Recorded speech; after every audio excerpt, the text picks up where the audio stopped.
नमस्कार। ये आकाशवाणी शिमला है। अब आप प्रभा शर्मा से प्रादेशिक समाचार सुनिए। आज के मुख्य समाचार। प्रदेश के युवाओं को रोजगार के अवसर देने के उद्देश्य से इस वर्ष 2 अक्टूबर से राजीव गांधी स्वरोजगार योजना शुरू करेगी राज्य सरकार।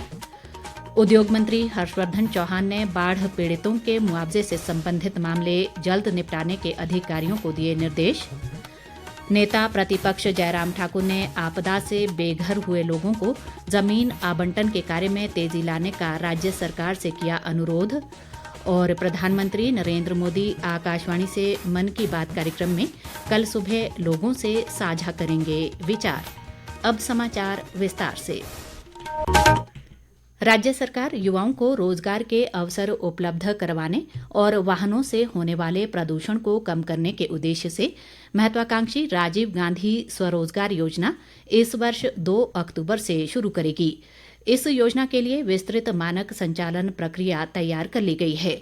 मुख्यमंत्री सुखविंदर सिंह सुक्खू ने कहा है कि हिमाचल विद्युत चालित वाहनों के लिए एक आदर्श राज्य बनकर उभरने के लिए तैयार है। उन्होंने कहा कि प्रदेश सरकार सार्वजनिक व निजी क्षेत्रों के समन्वय व सहयोग से कार्बन उत्सर्जन को कम करने के दृष्टिगत विद्युत चालित वाहनों के उपयोग को प्रोत्साहित कर रही है। मुख्यमंत्री ने कहा कि विद्युत चालित वाहनों के लिए मूलभूत ढांचा सुदृढ़ करने के दृष्टिगत पहले चरण में 6 हरित गलियारे विकसित किए जा रहे हैं। इस योजना के अंतर्गत ई टैक्सी खरीदने व इसे किसी सरकारी संगठन के साथ संबद्ध करने के इच्छुक व्यक्ति परिवहन विभाग से अनुमति के लिए प्रत्यक्ष ऑनलाइन पोर्टल पर आवेदन कर सकते हैं।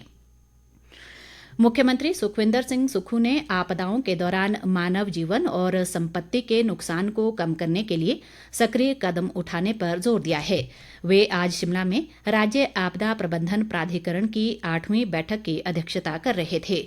मुख्यमंत्री ने मौसम की भविष्यवाणी के लिए मजबूत प्रौद्योगिकी प्रणाली विकसित करने की आवश्यकता बताई ताकि नुकसान को कम करने के लिए समय रहते पर्याप्त उपाय किए जा सकें।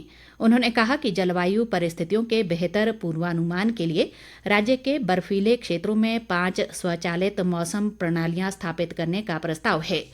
मुख्यमंत्री ने कहा कि राज्य में करीब 47,390 स्वयं सेवकों को प्रशिक्षण प्रदान किया जा रहा है ताकि उनकी सेवाओं का उपयोग आपदा प्रभावित क्षेत्रों में किया जा सके। उन्होंने आपदाओं से निपटने के लिए त्वरित प्रतिक्रिया के लिए युवा पीढ़ी को प्रशिक्षण प्रदान करके नागरिक सुरक्षा ढांचे को मजबूत करने पर भी बल दिया। उद्योग मंत्री हर्षवर्धन चौहान ने बाढ़ पीड़ितों के मुआवजे से संबंधित मामले जल्द निपटाने के अधिकारियों को निर्देश दिए हैं। वे आज सिरमौर जिले के कफोटा व शिलाई क्षेत्रों के दौरे के दौरान जन समस्याएं सुनने के अवसर पर बोल रहे थे। उद्योग मंत्री ने बाढ़ प्रभावित लोगों से भेंट कर उन्हें सरकार द्वारा दिए गए मुआवजे व राहत संबंधी जानकारी भी हासिल की। उन्होंने प्रशासनिक अधिकारियों को सभी प्रभावित लोगों को सरकार द्वारा निर्धारित राहत मैनुअल के मुताबिक मुआवजा देने की प्रक्रिया आरंभ करने को कहा। बाद में टिम्बी के प्रतिनिधिमंडल ने टिम्बी जिमदड़वाड़ सड़क के जीर्णोद्धार को लेकर उद्योग मंत्री से मुलाकात की।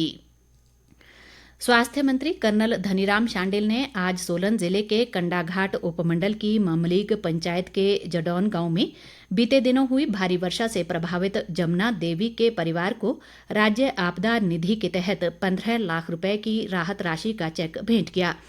भारी वर्षा से हुए भूस्खलन के कारण जमुना देवी के परिवार के 7 सदस्यों की दुखद मृत्यु हो गई थी और उनका मकान भी क्षतिग्रस्त हो गया था। इस अवसर पर शांडिल ने कहा कि आपदा के इस कठिन समय में प्रदेश सरकार प्रभावितों की हर संभव सहायता के लिए प्रयासरत है। स्वास्थ्य मंत्री ने बाद में सामुदायिक स्वास्थ्य केंद्र सायरी का निरीक्षण भी किया। उन्होंने कहा कि सामुदायिक स्वास्थ्य केंद्र सायरी को जल्द ही आदर्श स्वास्थ्य केंद्र के रूप में विकसित किया जाएगा। सांसद सुरेश कश्यप ने केंद्र प्रायोजित सभी योजनाओं को समयबद्ध पूरा करने के अधिकारियों को निर्देश दिए हैं। वे आज नाहन में केंद्र प्रायोजित योजनाओं व कार्यों की प्रगति संबंधी समीक्षा के लिए आयोजित दिशा की बैठक की अध्यक्षता कर रहे थे। इस दौरान सुरेश कश्यप ने सिरमौर जिले में चल रही प्रधानमंत्री ग्रामीण सड़क योजना के कार्यों की समीक्षा करते हुए बताया कि इस योजना के चरण 3 में करीब 164 करोड़ रुपए की नई परियोजनाओं की स्वीकृति मिली है। उन्होंने कहा कि जल जीवन मिशन के तहत 2 वर्षों में सिरमौर जिले में 274 करोड़ रुपए खर्च किए गए हैं। प्रदेश कांग्रेस अध्यक्ष व सांसद प्रतिभा सिंह ने राज्य में भारी बारिश व बाढ़ से प्रभावित लोगों की बिना किसी भेदभाव से पूरी मदद करने के अधिकारियों को निर्देश दिए हैं। उन्होंने कहा कि आपदा से प्रभावित सभी लोगों की एक समान मदद की जानी चाहिए। वे कल सुंदरनगर में आयोजित बैठक में ब्लॉक अधिकारियों के साथ बाढ़ प्रभावितों को राहत व पुनर्वास कार्यों की समीक्षा कर रही थीं। प्रतिभा सिंह ने कहा कि नुकसान का आकलन ठीक ढंग से किया जाना चाहिए। सुंदरनगर के एसडीएम अमर नेगी व अन्य विभागों के अधिकारियों ने उन्हें ब्लॉक में हुए नुकसान की पूरी जानकारी दी। प्रादेशिक समाचार आकाशवाणी शिमला से प्रसारित किए जा रहे हैं। नेता प्रतिपक्ष जयराम ठाकुर ने कहा है कि प्रदेश में आपदा प्रभावितों को प्राकृतिक आपदा से उबारने के लिए केंद्र सरकार भरपूर सहयोग कर रही है। उन्होंने प्रधानमंत्री आवास योजना के तहत हिमाचल में 6,000 नए घर बनाने को मंजूरी देने पर प्रधानमंत्री नरेंद्र मोदी, केंद्रीय मंत्री अमित शाह, गिरिराज सिंह व अनुराग ठाकुर और भाजपा के राष्ट्रीय अध्यक्ष जेपी नड्डा का आभार व्यक्त किया है। नेता प्रतिपक्ष ने कहा कि केंद्र सरकार के इस फैसले से आपदा से बेघर हुए लोगों को बड़ी राहत मिलेगी। उन्होंने आपदा से बेघर लोगों को जमीन आवंटन करने के कार्य में तेजी लाने का राज्य सरकार से अनुरोध किया है। इस बीच जयराम ठाकुर ने आज आनी के आपदा प्रभावित क्षेत्रों का दौरा कर पीड़ित लोगों से मुलाकात की। उन्होंने कहा कि इस बार की बारिश ने लोगों को काफी नुकसान पहुंचाया है और सड़कें बंद होने से लोग फसलों को मजबूरन नदी नालों में फेंक रहे हैं। जयराम ठाकुर ने इस दिशा में जल्द उचित कदम उठाने की सरकार से मांग की है। प्रधानमंत्री नरेंद्र मोदी कल सुबह 11 बजे आकाशवाणी पर मन की बात कार्यक्रम में देश विदेश के लोगों के साथ अपने विचार साझा करेंगे। ये कार्यक्रम आकाशवाणी और दूरदर्शन के समूचे नेटवर्क पर प्रसारित किया जाएगा। इसके अलावा आकाशवाणी वेबसाइट और news on AIR mobile app पर भी उपलब्ध होगा। दूरदर्शन समाचार, प्रधानमंत्री कार्यालय तथा सूचना और प्रसारण मंत्रालय के यूट्यूब चैनलों पर भी मन की बात कार्यक्रम का सीधा प्रसारण किया जाएगा। हिंदी में प्रसारण के तुरंत बाद आकाशवाणी से इस कार्यक्रम का क्षेत्रीय भाषाओं में भी प्रसारण होगा। प्रदेश भाजपा अध्यक्ष राजीव बिंदल ने राज्य सरकार पर आपदा से संबंधित राहत राशि में भाई भतीजावाद को बढ़ावा देने का आरोप लगाया है।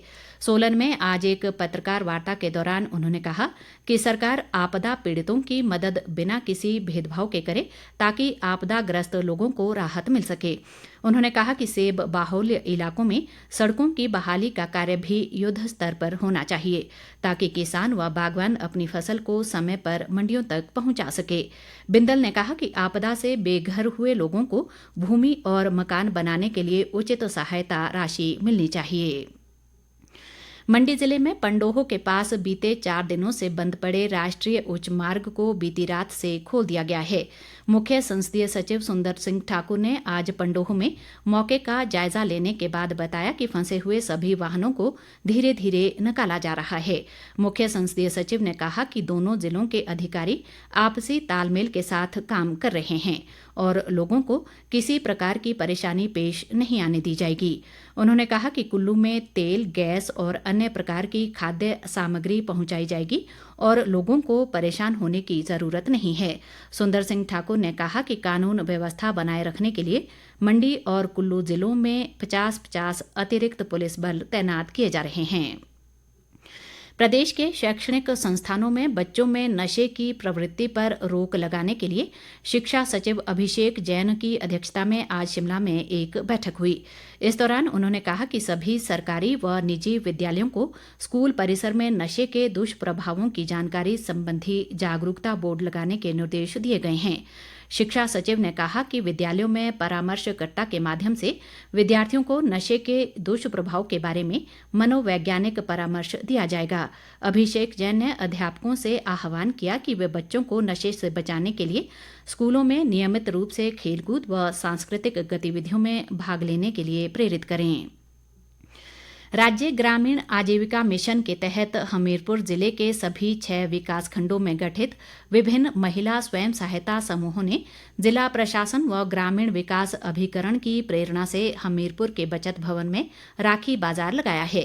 इस बाजार में सजी रंग बिरंगी राखियों के साथ साथ महिलाओं द्वारा तैयार कई अन्य उत्पाद भी आकर्षण का केंद्र बने हुए हैं। एडीसी जितेंद्र सांजटा ने आज इस राखी बाजार का शुभारंभ किया। इस अवसर पर उन्होंने कहा कि राज्य ग्रामीण आजीविका मिशन के अंतर्गत ये समूह बहुत अच्छा कार्य कर रहे हैं और इनकी सदस्य महिलाएं पारंपरिक व इको फ्रेंडली उत्पाद तैयार कर रही हैं। अंत में मुख्य समाचार एक बार फिर। प्रदेश के युवाओं को रोजगार के अवसर देने के उद्देश्य से इस वर्ष 2 अक्टूबर से राजीव गांधी स्वरोजगार योजना शुरू करेगी राज्य सरकार। उद्योग मंत्री हर्षवर्धन चौहान ने बाढ़ पीड़ितों के मुआवजे से संबंधित मामले जल्द निपटाने के अधिकारियों को दिए निर्देश। नेता प्रतिपक्ष जयराम ठाकुर ने आपदा से बेघर हुए लोगों को जमीन आवंटन के कार्य में तेजी लाने का राज्य सरकार से किया अनुरोध। और प्रधानमंत्री नरेंद्र मोदी आकाशवाणी से मन की बात कार्यक्रम में कल सुबह लोगों से साझा करेंगे विचार। इसके साथ ही ये समाचार बुलेटिन समाप्त हुआ। नमस्कार।